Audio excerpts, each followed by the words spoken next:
episode of Friday First Cut series. I am Nidhi Manchanda, a certified financial planner and head of training and development at Pinto. Have you still not filed your income tax returns? If not, then do it right now. Although the last date to file your income tax return has been extended till 31st December 2021, but still it is suggested that you file your income tax returns now so that you can focus on current year tax planning. Filing income tax return has many benefits and we have already made a video on this. So if you have not checked out that video, do check it out. The link will be in the description box. In today's video, we'll discuss about couple of things that you should not miss to report while filing your income tax return.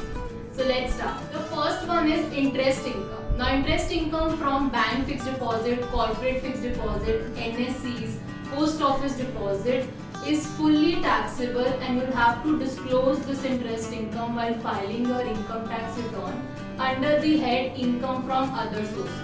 The second is rental income. Now rental income could be from a residential property or a commercial property, and rental income is also taxable after deducting a standard deduction of 30%.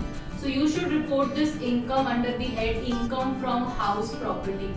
Also please note that if you have more properties, only 2 properties you can declare as self-occupied, and the third property will have to be declared as deemed to be let out property, and you will have to pay tax on the notional rent.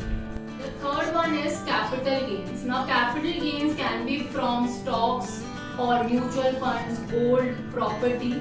All this capital gain has to be reported while filing your income tax returns.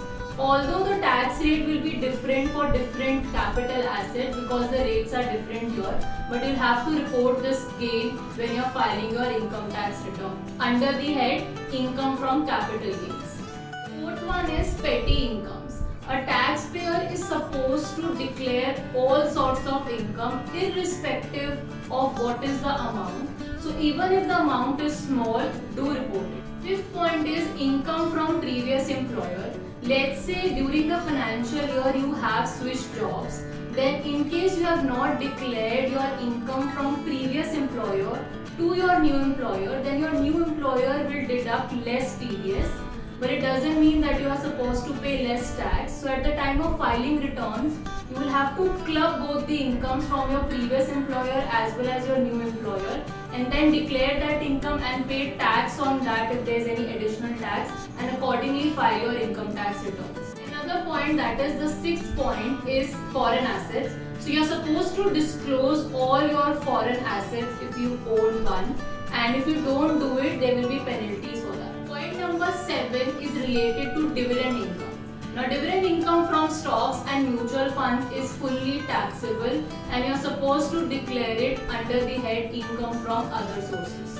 Eighth point is income of minor children. Now this income needs to be clubbed with the income of parents, and if both the parents are working, then this income should be clubbed with the parent whose income is higher. Also please note, sometimes parents do make certain investments in the name of minor children. Such income will also be clubbed with the income of parents itself and they are liable to pay tax on that. Ninth point is related to gifts, and if you have received any gift during the financial year and the amount of the gift that you have received is more than 50,000, then you are supposed to pay tax on this under the head income from other sources.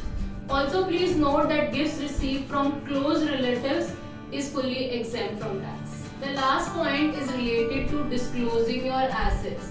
So not only just income you need to disclose, but you are also supposed to disclose your assets if your annual income in a financial year exceeds 50 lakhs. These assets include all the investments, like all the financial assets like stocks and mutual funds, gold investments, also all the movable and immovable assets. These were the 10 points which a taxpayer should pay attention to while filing their income tax returns, and there should not be any tax evasion while filing ITR. In case something like this happens, you might get an income tax notice from the department and strict action can be taken. I hope this video was useful. For any further query related to your tax, then you can get in touch with our tax experts, and for more such videos, do subscribe to our channel.